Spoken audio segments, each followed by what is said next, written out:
नमस्कार दोस्तों, मेरा नाम है मनीष कुमार और यूथ एकेडमी में आप सभी का स्वागत है। दोस्तों, आज के इस वीडियो में हम आरआरबी ग्रुप डी परीक्षा 2022 में 25 अगस्त 2022 को मॉर्निंग शिफ्ट में आए हुए क्वेश्चंस का डिस्कशन करेंगे।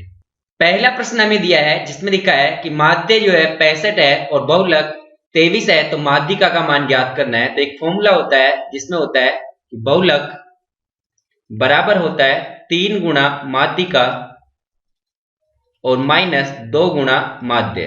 तो हम इसमें फॉर्मूले में वैल्यू पुट करते हैं। बहुलक बराबर 23 हो जाएगा, बराबर 3 गुणा माध्य का ज्ञात करना है, 3 इंटू आंसर लिख देते हैं, माइनस 2 इंटू माध्य का मान है 65। इसको सिंप्लीफाई करेंगे तो ये आ जाएगा 23 बराबर 3 टाइम्स ऑफ आंसर माइनस 65 का डबल करेंगे तो 130 आ जाएगा। यहां से हमारे पास 3 टाइम्स ऑफ आंसर बराबर हो जाएगा 130 प्लस 23 करने पे 153। तो यहां से आएगा आंसर का मान जो कि आएगा 3 से भाग देंगे 153 में, 3 पंजे 15 और 3 एकम 3, तो माध्यिका का मान आ गया हमारे पास 51। तो माध्यिका बराबर होगा 51। तो 51 इसका आंसर है। अगले प्रश्न में हमें दिया है 1083 को किस संख्या से गुणा किया जाए कि प्राप्त संख्या एक पूर्ण वर्ग हो। तो जैसा कि दिया हुआ है 1083 को किसी संख्या से गुणा करके पूर्ण वर्ग बनाना है, तो हम क्या करते हैं, पहले इस 1083 के टुकड़े करते हैं। जैसा कि यहां दिख रहा है 8 और 3 11 और 1 12 और मतलब इसमें 3 का भाग चला जाएगा। 1083 को लिखा जा सकता है 3 गुणा, ये 3 का भाग देना है, 3 3 9, 3 6 18 और 3 एकम 3। तो 361 जो है वो 19 का स्क्वायर होता है। तो हम इसको लिख सकते हैं 3 गुणा 19 का स्क्वायर, और यहाँ पे एक 3 से अगर गुणा कर दिया जाए तो ये बन जाएगा 3 का स्क्वायर। यहाँ पे 3 का स्क्वायर और 19 का स्क्वायर हो जाएगा, तो कुल मिला के 19 3 57 का होल स्क्वायर बन जाएगा। अगर हम 3 से गुणा कर दे तो इसका आंसर हो जाएगा कि जो 1083 है उसको 3 से गुणा कर दिया जाए तो पूर्ण वर्ग संख्या प्राप्त हो जाएगी। अगले प्रश्न जो है टाइम एंड वर्क से है, जिसमें दिया है ए एवं बी की दक्षता का अनुपात 3:1 है, दोनों मिलकर किसी कार्य को 36 दिन में करते हैं, तो ए अकेला कितने दिन में कार्य को करेगा। तो यहाँ पे जैसा कि दिया हुआ है कि ए और बी है और ए प्लस बी के लिए दिया हुआ है कि 36 दिन में कार्य को करते हैं, और इनकी दक्षताएं दी हुई है, कार्य क्षमता दी हुई है वो 3 और 1 है, तो दोनों की मिला के कार्य क्षमता हो जाएगी 4। इस तरीके से हम जब इन दिनों की संख्या को कार्य क्षमता से गुणा करेंगे तो कुल कार्य आ जाएगा जो कि आएगा 36 गुणा 4। तो 36 गुणा 4 कुल कार्य आ गया है। अब हमें निकालना है कि ए अकेला कितने दिनों में कार्य करेगा। ए की अगर कार्य क्षमता से हम कुल कार्य में भाग दे देंगे तो ए के लिए दिनों की संख्या आ जाएगी। तो यहाँ पे ए द्वारा जो लिए गए दिन हो जाएंगे 36 गुणा 4 जो कि है कुल कार्य बटे 3 ए की कार्य क्षमता है उससे भाग दे देंगे। तो यहाँ से 12 बार कटेगा और 12 चौके 48, तो 48 दिन लगेंगे अगर ए अकेला कार्य करेगा तो। अगले प्रश्न में दिया हुआ है कि समान लंबाई की दो ट्रेनें एक ही दिशा में 56 मीटर प्रति सेकंड और 46 मीटर प्रति सेकंड से जा रही है। यदि वे 26 सेकंड में एक दूसरे को पार करती है तो ट्रेनों की लंबाई ज्ञात कीजिए। जैसा कि एक ही दिशा में जा रही है तो उनकी जो सापेक्ष चाल होगी वो हो जाएगी हमारे पास सापेक्ष चाल बराबर 56 माइनस 46 करने पे 10 मीटर प्रति सेकंड। तो 10 मीटर प्रति सेकंड आ गया। और जैसा कि दिया हुआ है कि समान लंबाई की ट्रेन है तो कुल जो दूरी हो जाएगी, तो दूरी बराबर हो जाएगी 2l। l हमने एक ट्रेन की लंबाई मान ली है तो कुल लंबाई जो है l प्लस l करने पे 2l हो जाएगी। तो यहां से हम लगाते हैं कि दूरी बराबर होता है चाल गुना समय, तो 2l बराबर हो जाना चाहिए 10 गुना समय जो कि है 26 सेकेंड। तो यहां से l का जो मान आएगा ये आएगा, 2 से काटते हैं तो ये 13 बारी कटेगा, तो 130 मीटर जो है हमारा आंसर हो जाएगा। अगले प्रश्न में दिया है एक समबाहुभुज का अंतः कोण 135 डिग्री है तो भुजाओं की संख्या ज्ञात करो। तो हम जानते हैं कि अंतः कोण और बाह्य कोण जो मिला के उनका योग होता है वो 180 डिग्री होता है। तो अंतः कोण प्लस बाह्य कोण बराबर होना चाहिए 180 डिग्री, या फिर ऐसे याद रख सकते हैं कि अंतः कोण और बाह्य कोण जो होते हैं वो रेखिक कोण युग्म बनाते हैं। तो यहाँ से अंतः कोण 135 डिग्री है, तो बाह्य कोण का मान लेते हैं y डिग्री है, ये आ जाएगा हमारे पास 180 में से 135 माइनस करने पे 180 माइनस 135 करेंगे तो ये आ जाएगा 45 डिग्री। अभी हमारे पास आई है बाह्य कोण का मान आया है, तो भुजाओं की संख्या होती है कि n बराबर होती है 360 में अगर हम बाह्य कोण से भाग दे देंगे जो कि है y डिग्री, तो आ जाएगा हमारे पास भुजाओं की संख्या 360 बटे 45 करेंगे तो ये आ जाएगा 8। तो भुजाओं की संख्या आ गई है 8 हमारा आंसर हो जाएगा। अगले प्रश्न में हमें दिया हुआ है एक समचतुर्भुज का परिमाप 52 सेंटीमीटर है एवं एक विकर्ण की लंबाई 10 सेंटीमीटर है तो क्षेत्रफल क्या होगा। जैसा कि दिया हुआ है समचतुर्भुज का परिमाप 52 सेंटीमीटर है और हम जानते हैं कि समचतुर्भुज की सभी भुजाएं होती है वो समान लंबाई की होती है। अगर ये ए है तो ये भी ए होगी, ये भी ए होगी और ये भी ए होगी। तो यहाँ पे 4 टाइम्स ऑफ ए मतलब परिमाप जो दिया हुआ है वो 52 है। यहाँ से ए का मान निकालेंगे तो ये आ जाएगा 13, क्योंकि 13 चौके 52 होता है।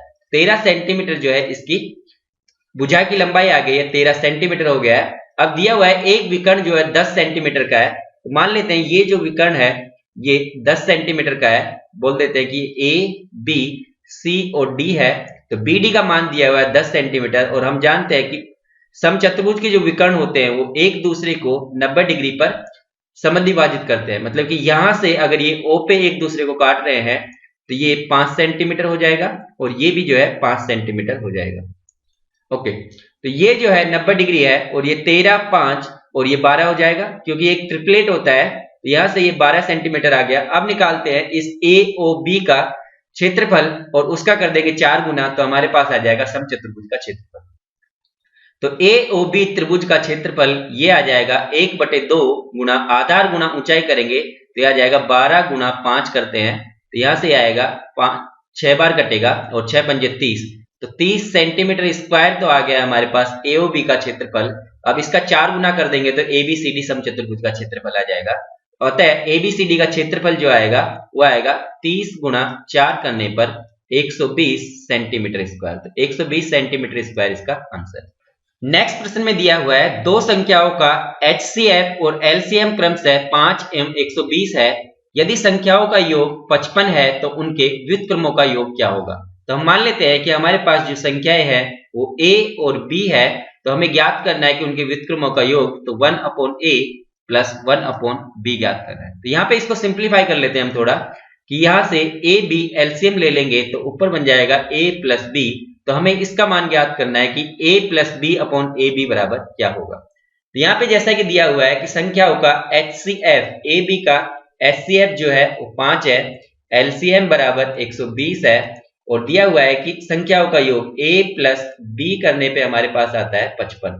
तो हम जानते हैं कि संख्याओं का गुणनफल बराबर होता है LCM गुना HCF, मतलब कि a इंटू बी निकाले अगर हम तो यह आ जाएगा 5 गुना 120। तो यहाँ से ए बी और ए प्लस बी का मान इसमें रख देते हैं तो हमारा आंसर आ जाएगा। तो ए प्लस बी बराबर हो जाएगा 55 और यहां से ए बी का मान जो है 5 गुना 120 है।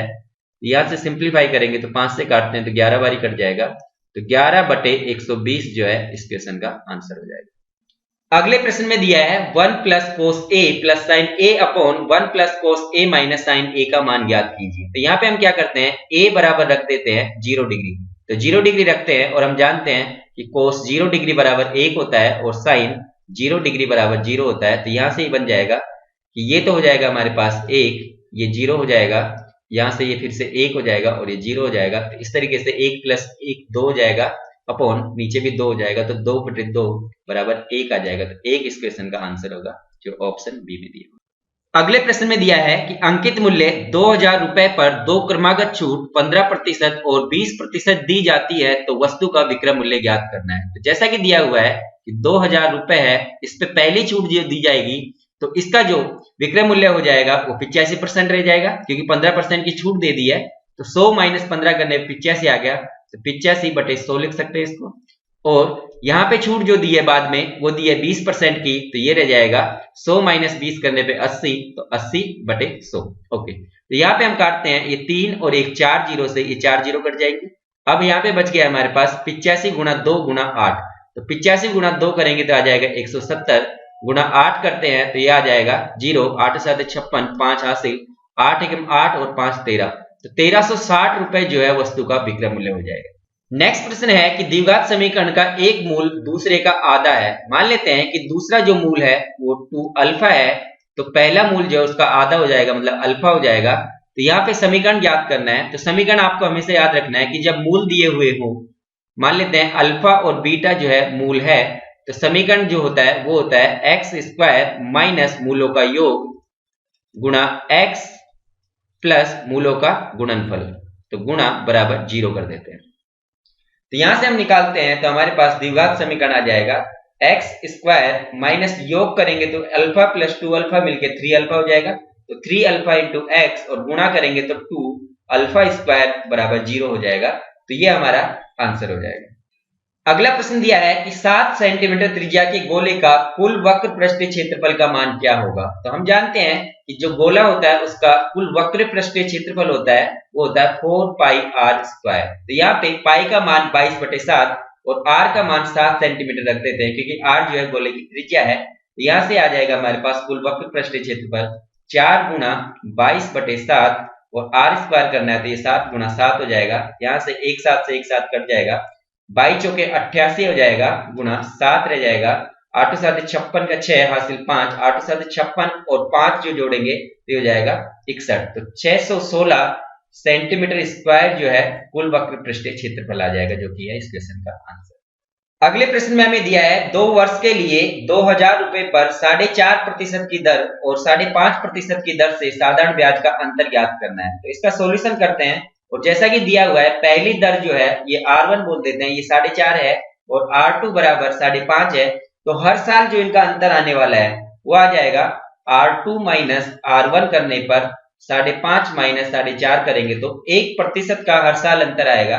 तो 2 साल के लिए जो टोटल अंतर आएगा तो 2 साल के लिए अंतर आएगा 2 गुना 1% कर देंगे तो 2% आ जाएगा। तो 2% निकाल लेते हैं 2000 रुपए का तो आ जाएगा साधारण ब्याज का अंतर। अतः जो हमारा आंसर होगा वो हो जाएगा 2000 रुपए का 2%। तो 2000 रुपए का 2% निकालते हैं तो ये हो जाएगा 2000 गुना 2/100 और यहां से ये 00 से 00 कट जाएगी तो 20 दूने 40 रुपए इस क्वेश्चन का आंसर हो जाएगा। नेक्स्ट प्रश्न दिया है एक चतुर्भुज PQRS के कोण PQR व S का अनुपात 4:5:2:7 हो तो 3P + 2R का मान क्या होगा। जैसा कि हम जानते हैं चतुर्भुज के जो कोण होते हैं उनका योग 360 डिग्री होता है। तो यहाँ पे जो योग हो जाएगा वो हो जाएगा 4 + 5 + 2 + 7 करने पे 7 और 2 9 और 5 और 4 9 हो रहा है, 9 9 18 हो गया। तो ये 18 जो है ये बराबर होना चाहिए किसके 360 डिग्री के, क्योंकि 360 डिग्री जो है उसके कुल कोणों का योग होता है। तो यहां से एक इकाई का मान जो आ जाएगा वो आ जाएगा 20 डिग्री, क्योंकि 18 दूने 36 है तो 20 डिग्री आ गया है। तो हम निकाल लेते हैं इस P का मान जो कि 4 है, ये आ जाएगा 80 क्योंकि 4 गुना 20 करेंगे। ओके, और हमको निकालना है R का मान, तो R का मान जब निकालेंगे तो यह आ जाएगा 20 दूना 40।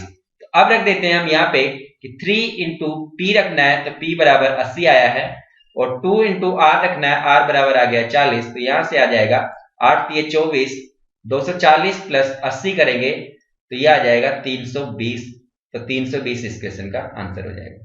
नेक्स्ट प्रश्न में दिया हुआ है हमें कि ये कोण अगर 70 डिग्री है तो इस y डिग्री का मान ज्ञात करना है। जैसा कि यहाँ पे ये दोनों जो है रेखी कोण युग्म है, यहाँ से 70 डिग्री प्लस y डिग्री करने पर 180 डिग्री आना चाहिए। तो y डिग्री का मान जो होगा वो 180 डिग्री माइनस 70 डिग्री करने पे 110 डिग्री आ जाएगा। तो y का मान आ गया 110 डिग्री। तो दोस्तों उम्मीद है कि आज का ये वीडियो भी आपको पसंद आया होगा। अगर पसंद आया है तो अपने दोस्तों के साथ ज्यादा से ज्यादा शेयर करें और चैनल को सब्सक्राइब करना ना भूलें। Thank you.